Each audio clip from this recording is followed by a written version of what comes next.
तर नमस्कार मित्रांनो, आपल्या मनात कधी ना कधीतरी असं येत असेल की मोबाईल नेटवर्किंगमुळे आपल्या शरीराला त्रास होत असेल की नाही. तर मित्रांनो, याचं उत्तर नाही आहे. कारण मित्रांनो, ह्या पाठीमागे एक सिंपल सायन्स आहे.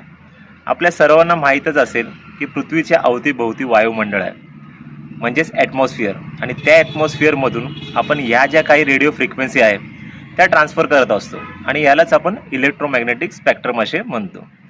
पण मित्रांनो, एक लक्षात असू द्या की ह्या ज्या इलेक्ट्रोमॅग्नेटिक स्पेक्ट्रम आहे त्यामध्ये दोन प्रकारचे रेडिएशन असतात. एक आयोनायझिंग आणि दुसरं नॉन आयोनायझिंग. आता आयोनायझिंग रेडिएशन म्हणजे त्यामध्ये बल्ब, सोलार एक्सरेज आणि गामा रेज असे येतात. आणि नॉन आयोनायझिंग म्हणजे त्यामध्ये टेलिफोन, सॅटेलाइट्स आणि मायक्रोवेव्ह या गोष्टी येतात.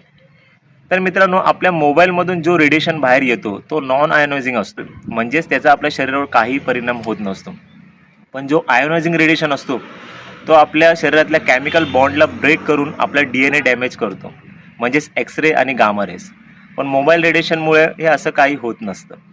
तर यापुढे लक्षात असू द्या मित्रांनो, मोबाईल टेक्नॉलॉजी किती ॲडव्हान्स झाली तरी तिला ICNR-IP आणि IEEच्या स्ट्रॉंग लिमिटेशनच्या अंतर्गत सेफ्टी स्टँडर्ड्स आणि पॉवर लेवल्स मॅनेज करावे लागतात.